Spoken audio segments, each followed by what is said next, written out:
What's going on, everybody? My name is AK540, and on today's video I'm going to be hopefully giving you some tips on how you can pretty much improve your aim.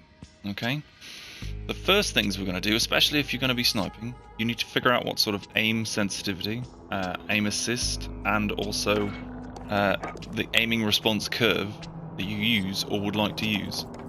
For a long time I used to use dynamic, because basically what that means is that you have small motion, so if you just sort of tap the stick a little bit you can get really fine motor control, and then when you sort of move the stick left or right, I'll show you what I mean. Sorry. So we'll put dynamic on, okay?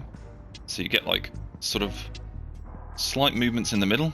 This is what I used to use, and then if you move the stick left or right even a little bit, doesn't matter how much, a little bit, you'll start going faster until you're going very fast. Okay, so that's what I used to use, but they've been changing the values on dynamic for a really long time, so I don't use it anymore and I went back to standard. So a power curve basically means that if you move the right stick a little bit, you'll move a little bit, and then if you like jam it left and right, you'll go faster. But it also means that if you move it slowly to the left and right, you'll maintain a steady speed. See? So it slowly increases. Right? So you've got to figure out what aiming style you have, what you prefer. If you've not really clued up about it, I'd leave it on standard. If you use standard, leave it on standard. If you like the way that the S curve looks in terms of quickly moving and quick scoping, whatever else, do that. The next thing we're going to talk about is calibrating your controller's dead zone. Now, unless you go out and buy a brand new controller, your dead zone is going to be different depending on what you're using. So to do that, what you need to do is you need to set your dead zone to 0, and then you need to set your horizontal and vertical stick sensitivity to 20. Now, as you can see, I'm not touching the controller at all. This is the controller moving by itself. This is what's called stick drift. What you want to do is you want to keep sort of putting your crosshair in the middle like that, and then go into the options and increase the dead zone by 1% and come back out. Now it's moving ever so slightly now. Put it on 2. It's still moving. That's not actual drift. That's not like weapon sway. You can see that is the controller actually aiming slowly. So I'll increase it again. And it's still doing it very, very slightly. It is still moving. I'm holding my breath, and you can see it's still moving ever so slowly. So what you want to do is you want to keep increasing that until when you're aiming and holding your breath or stationary, you have 0 stick drift. And as you can see, I have none. So that's how you manage or fix your dead zone. If you've never done that before, and that's the first time you're doing it, then that actually might be a bit weird and jarring. It will change the way your sensitivity feels, because what you're essentially doing is zeroing in the stick so that when you move it left or right, you're getting the absolute input. So there's no added interference by the fact that the stick might be slightly worn. I will also put an added caveat to that. Some people may have to increase their dead zone by a lot. Okay. And unfortunately, if that's the case, if you've increased it all the way to the maximum and you still have stick drift, it might be time to get a new controller. There are some guides you can find online about how to clean your controllers, although I wouldn't recommend it personally. So the next thing we're going to go on to is horizontal and vertical stick sensitivity. So I have mine set to 14, okay, which looks like this. But I have my vertical set slightly lower than my horizontal, so that basically I can do side to side easier than up and down. I mean, up and down still works. I can still, draw a circle. It's a bit glitchy at times, but that's what you want to be able to aim at. Now, people are different and people like different things.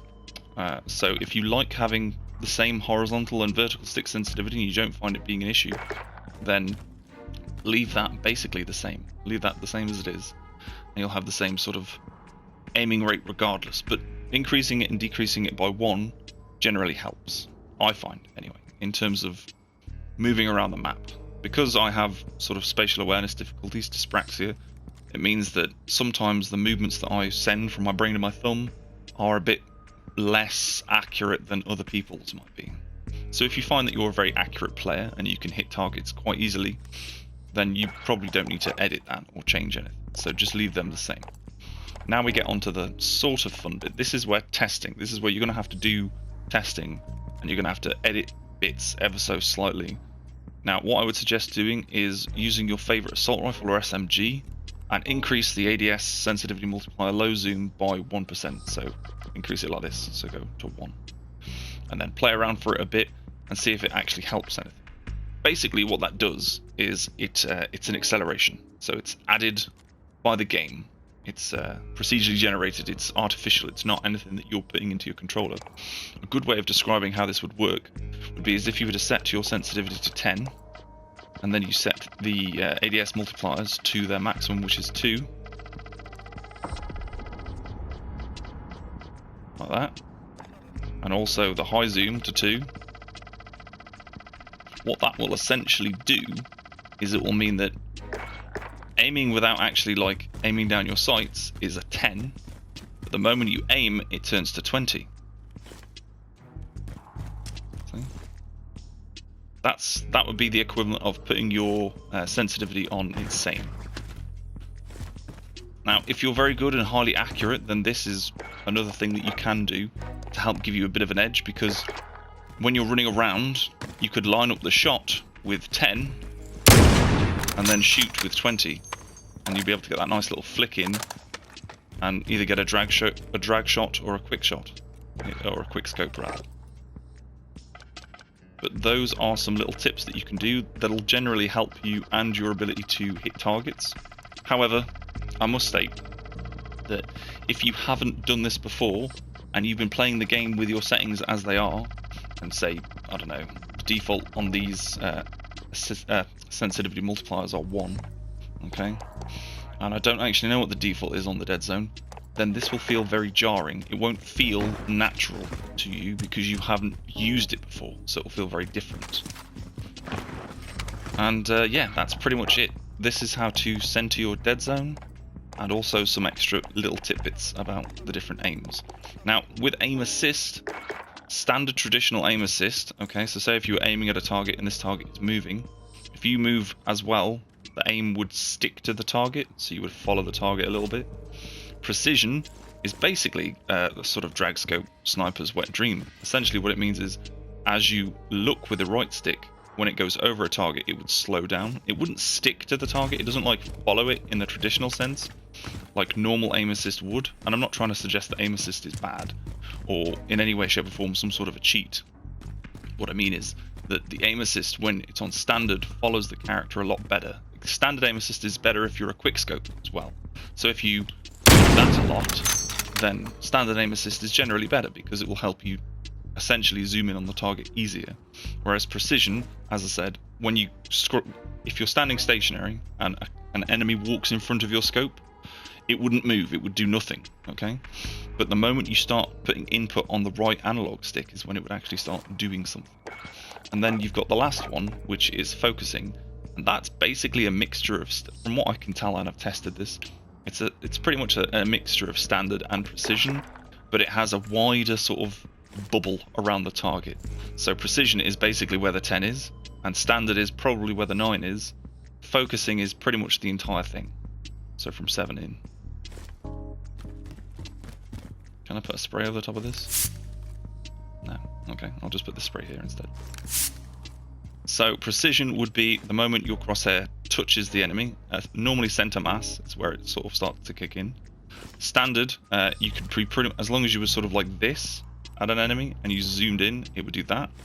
And focusing would be basically anywhere around the outside of the enemy. It would sort of slow down, similar to precision aim, and then the standard aim assist would kick in and help you follow targets better. Alright. But that's what you want to do if you want to get your zeroing in correctly. That helps you be more accurate, because as I said, you're essentially running around and aiming at 0 input. So there's no additional input being added by the controller being old or damaged, and it means that you can be a bit more accurate. Well, I say a bit more, a lot more accurate with your snipers and your sniper shots. But anyway, that's pretty much it for this video. I hope you enjoyed it. If you did, please leave a like. If you dislike, if you're new, hit that subscribe button. and tickle your bell so you never miss any content from me. I've been your host, AK, and as always, I'll see you in the next iteration. Thank you very much for watching, and goodbye. Hey, remember to hit that subscribe button and hit the like. If you're not, you're a fucking dingus, okay? Don't be a Morty, be a Rick.